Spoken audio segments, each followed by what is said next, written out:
Hey, welcome. Thank you for joining us. A little bit behind schedule today. We had a bit of a technical difficulty, but we got it figured out. So thank you for joining us. We are DPF Guys. I am James, your DPF guy based in Atlanta, Georgia. We focus 100% on diesel after treatment services for anything with a diesel engine and an emission system. Most of our customers are fleets, mechanics, shops, and owner operators of over the road equipment, but we also service after treatment for diesel passenger vehicles. Just did a Range Rover and a Sprinter, which is, some of those are delivery vans, some of them are RVs. Off road equipment, both heavy and light, as well as stationary equipment like generators, pumps, rock crushers, and more. Like to say, if it has a DPF, we can clean it. Disclaimer: you should always talk to your mechanic about any concerns you have with your engine or your truck, and any pricing discussed here may or may not apply to you and should only be used as a guideline and is not any form of official quote for any services by DPF Guys or anybody else. So, this is going to be an interesting one. We got a few questions we're going to touch on here. Um, and of course, if you have any questions that you'd like to post in the comments, please do so. We'll catch those. If you want to text your questions, you can send them to 404 999 1361. All right, let's take a look at question number one from Trident CSM. I think this was from TikTok. What do you think about this product? All right, so he's asking about a video he saw on Facebook about arch oil diesel treatment. So hang on a second. Let's pull it up here. Wow.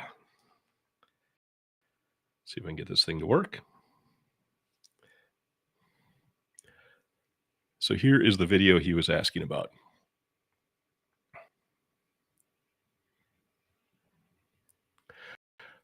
I don't know if you can hear hopefully you can hear the video here. But anyway, so this guy is got a very popular channel, and he's talking about arch oil and talking about how it makes his truck run better, fewer regens, make the DPF last longer between cleanings, etc., etc. So, and the question is, what do I think about arch oil? So let's take a look at um, this online here. So this is arch oil on Amazon, and it looks like you can get 2 bottles. Let's see, 40 ounces each, and that will treat a total of 800 gallons of diesel fuel.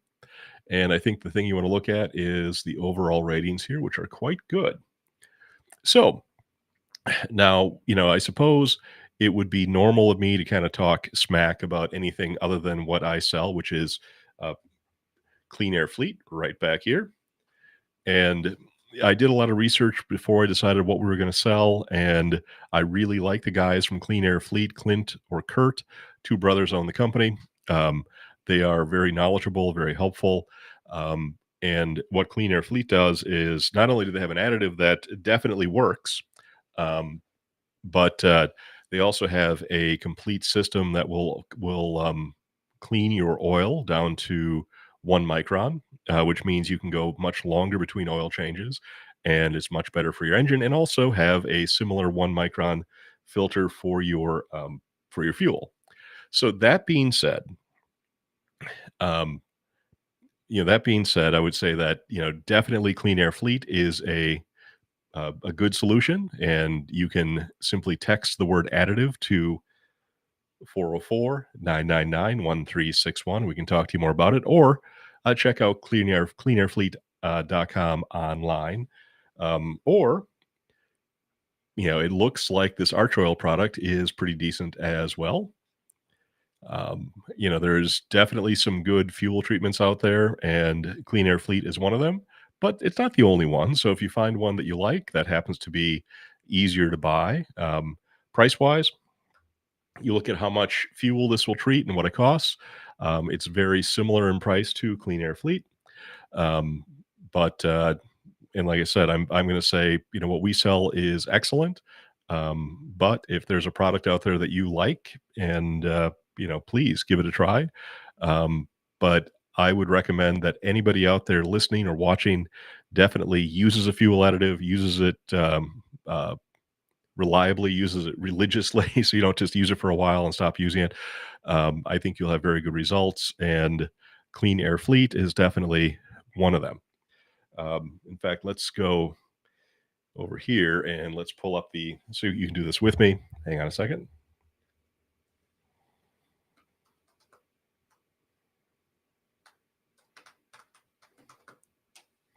So if you want to learn more about Clean Air Fleet, just go to cleanairfleet.com and check out their website. If you want to ask them some questions, by all means, chat with them or give them a call.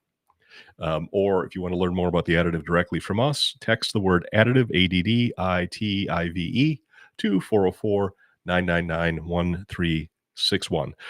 We do sell the additive in packs of 4 gallons.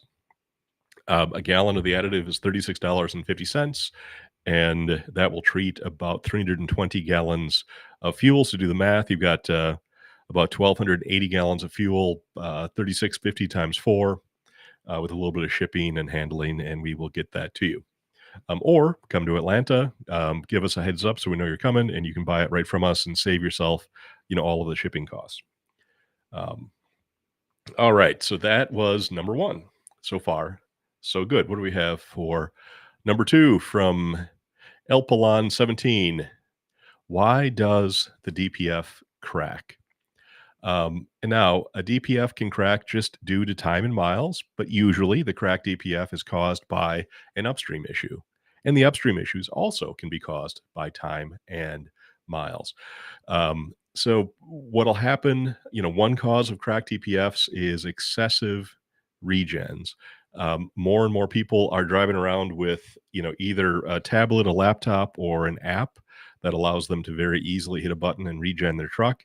OTR Performance is one of the apps that I'm familiar with, and it does work quite nicely. And by the way, I'm not getting sponsored by OTR Performance, but they're a great company.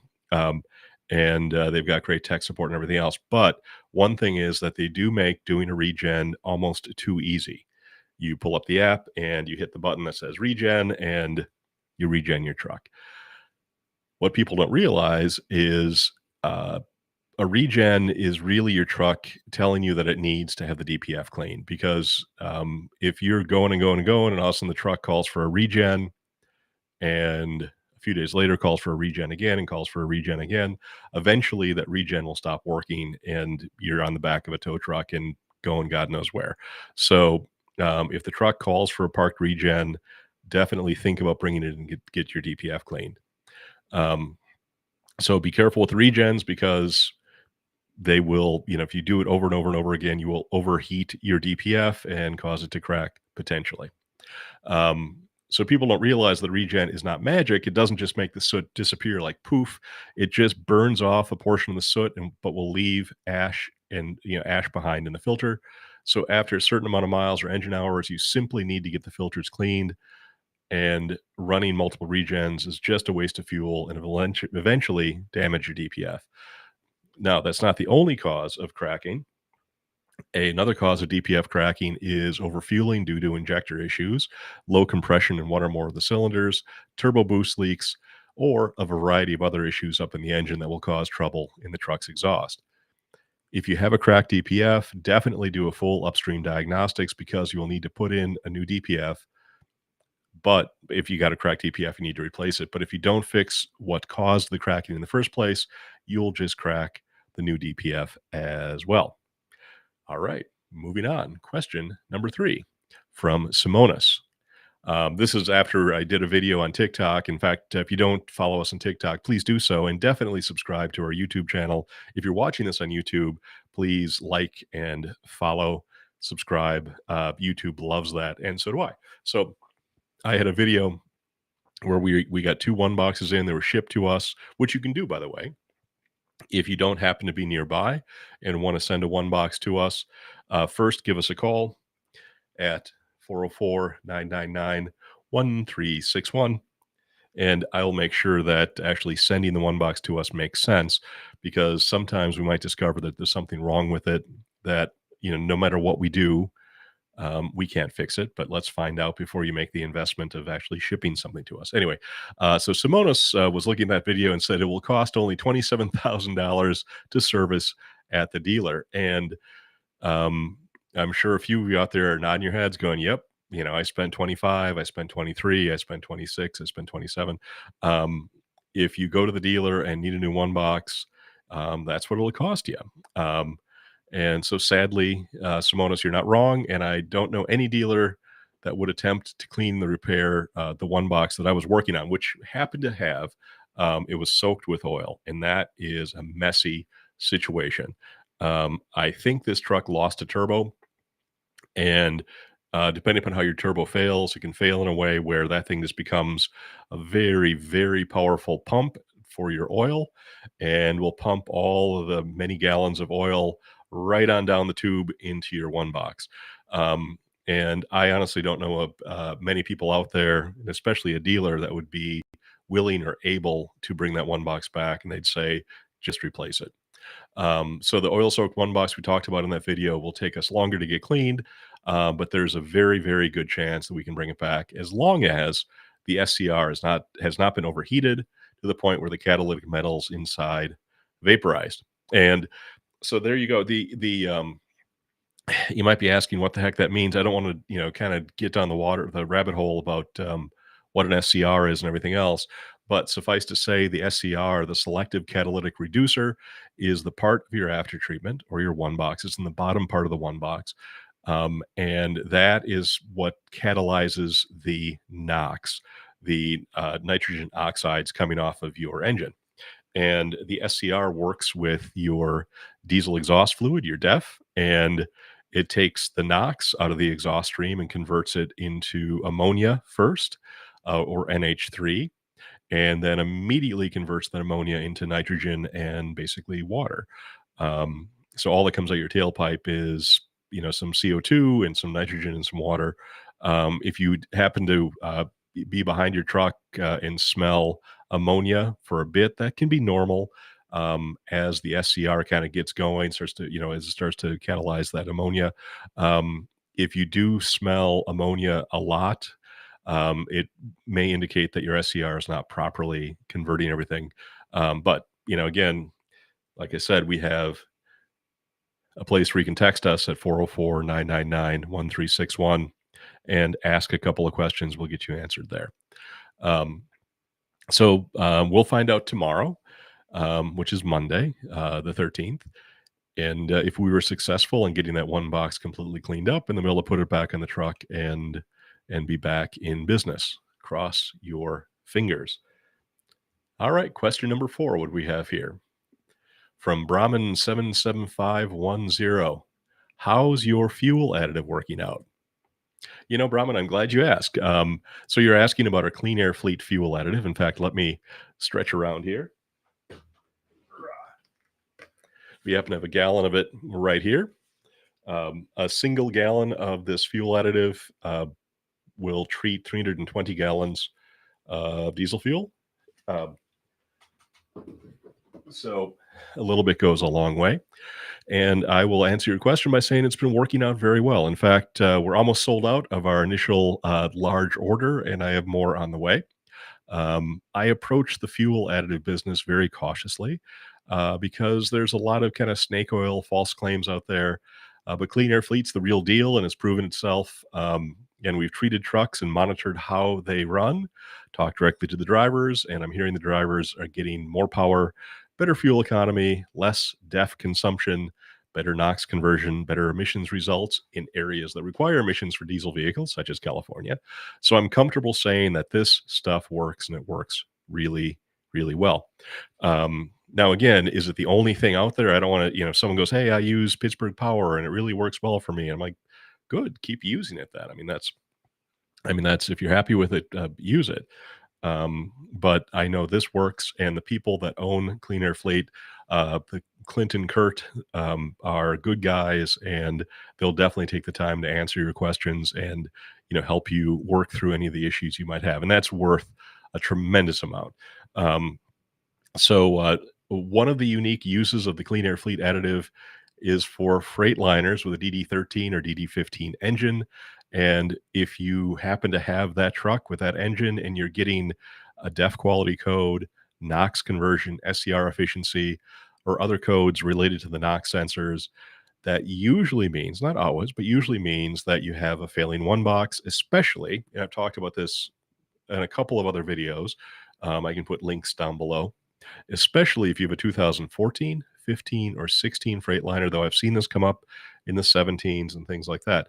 Um, and I did get much more in depth on this in another video, but there was a period of time in the 2014, 15, 16, basically it would be the end of 2014, which was like early 2015, all of 2015, and early 2016, where the engine control module for that DD13, DD15 engine on the Freightliner was overfueling the engine, and by the time they fixed it and had a program to update the software, update the control module, the ECM, um, it was really already too late and kind of burned up the SCR. So you're getting, if you happen to have a Freightliner and it runs really well if you're lightly loaded on a flat road or bobtail, but the minute you put some weight in back and you're going up a grade, you start getting DEF quality codes.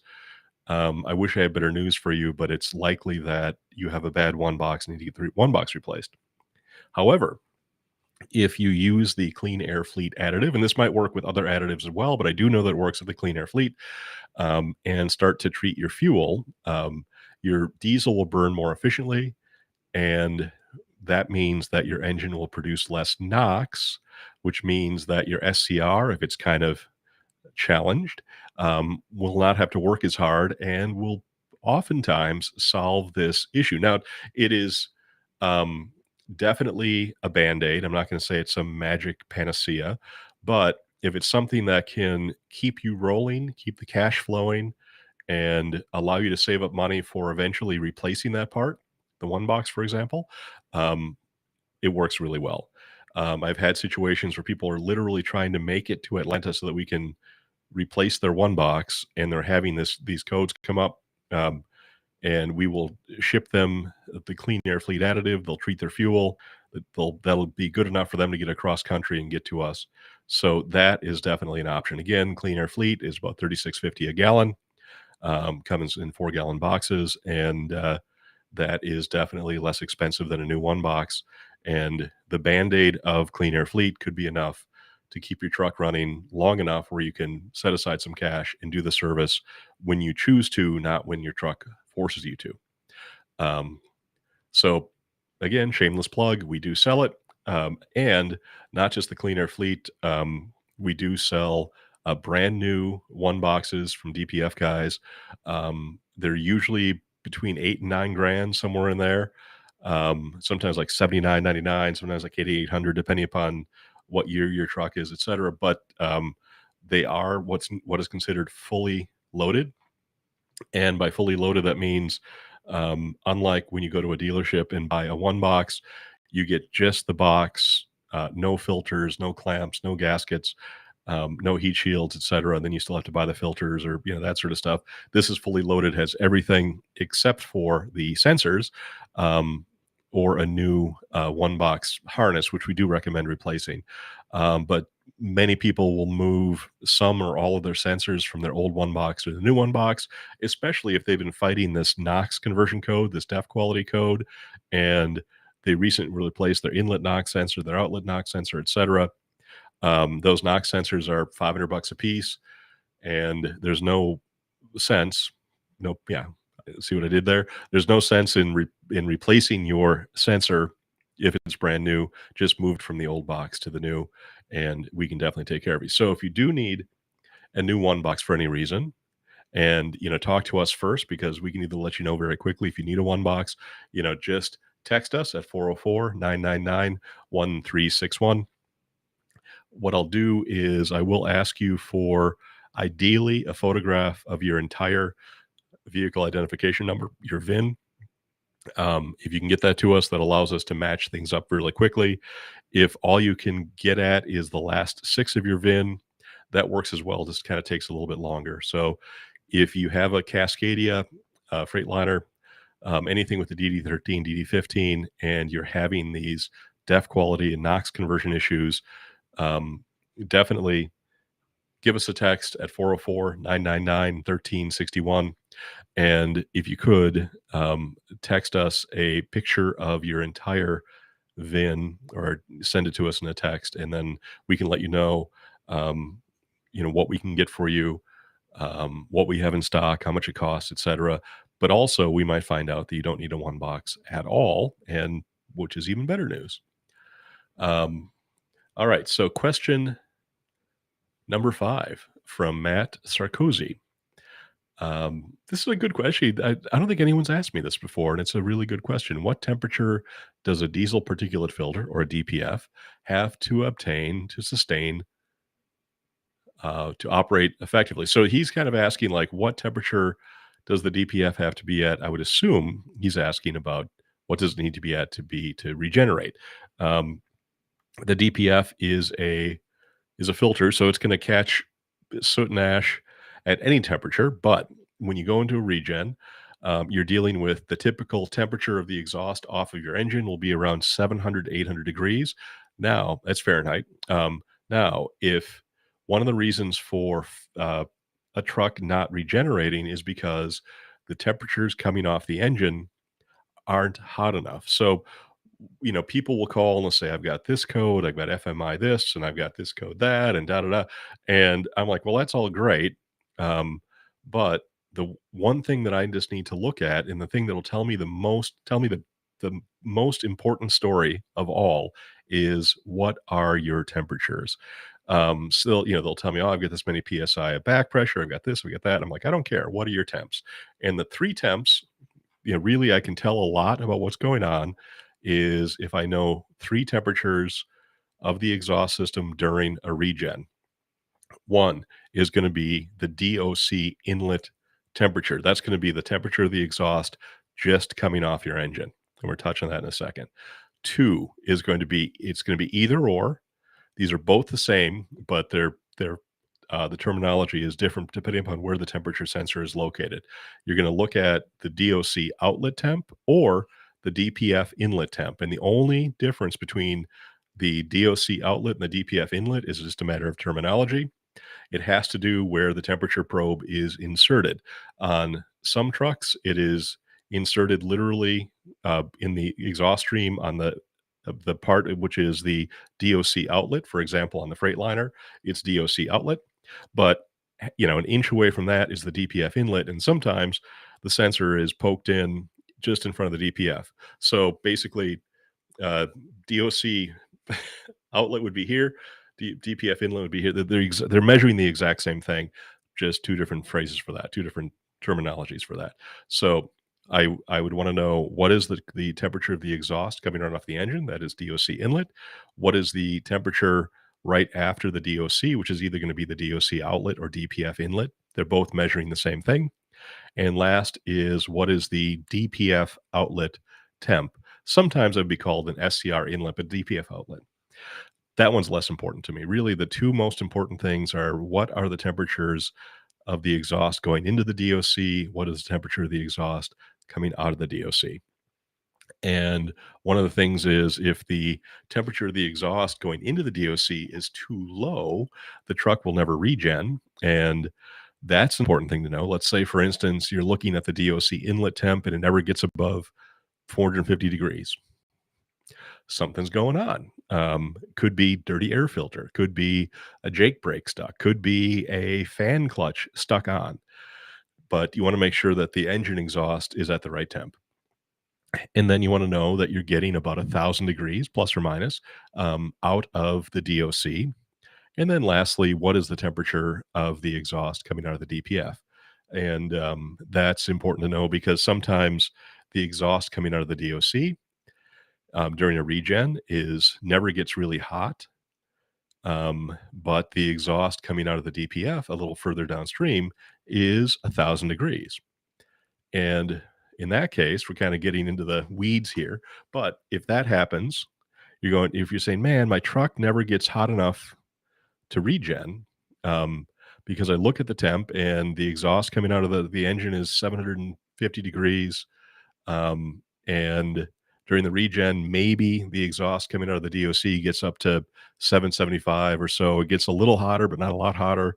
But my gosh, the exhaust coming out of that DPF is hot as balls. And well, guess what? That means you have a temperature inversion.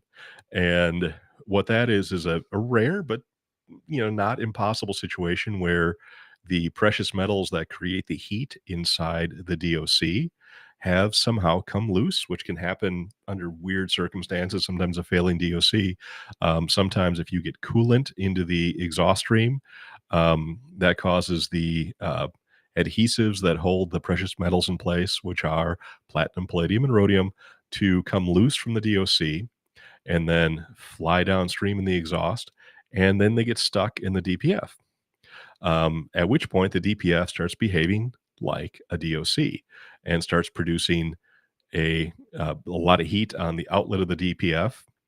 And well, that's not going to do anything because guess what? All the soot's on the inlet and the outlet of the DPF is really hot. And so that's not going to burn the soot off of it. So if your DPF identifies as a DOC, you're going to need to replace your DOC and maybe also replace your DPF, but probably not. Anyway, so the temp to regen your truck needs to be about 1,100 degrees to properly burn everything off of the DPF. At regen temps, any soot is burned, and all that remains are the gases that are then turned into nitrogen and water by the SCR. And then what else is left? Anything else that's left is trapped in the DPF, and that is the ash. It's captured by the DPF. Over time, the DPF becomes full with ash and it needs to either be cleaned, which is what we do, or replaced, which you can do as well if you wish. But usually cleaning is all you need. By the way, we do sell brand new DOCs and DPFs. If you do happen to need one, we also do sell um, reman ones that have been cleaned and are ready to go and that have a 1-year warranty. All of our brand new DPFs have a 3-year warranty. But anyway, if you want to know more about that, just text us 404-999-1361. If you do get us your entire VIN, we can then look up to see what a replacement would be. But oftentimes, it's not necessary to replace it. Question number 6, by cash money. I bought a truck from Schneider and it has 330,000 miles on it. When I bought it, now it has 380,000 miles on it. It looks like I'm not far from it to clean the one box. And to that, I say, perfect segue. And I'm going to talk about Schneider here in just a second, but it's a great introduction to that conversation about Schneider.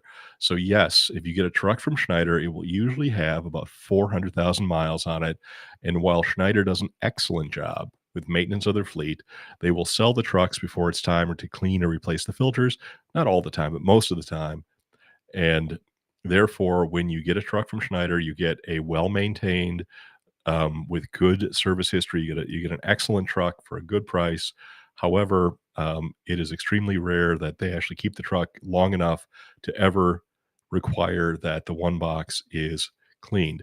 So, no worries. A used truck from Schneider is probably one of the best options out there and for you, especially if you're looking for a Freightliner, because they've got a huge number of Freightliners in their fleet. You just need to be aware that you're going to need to get your one box clean before you get it to 475,000 to 500,000 miles to avoid issues with excessive regens or going into derate due to soot plugging up your after treatment system. So, if you have a new Schneider truck, watch the miles, book a load to Atlanta, and bring that sweet new Schneider truck to us and let us treat it right. Okay, question number 7.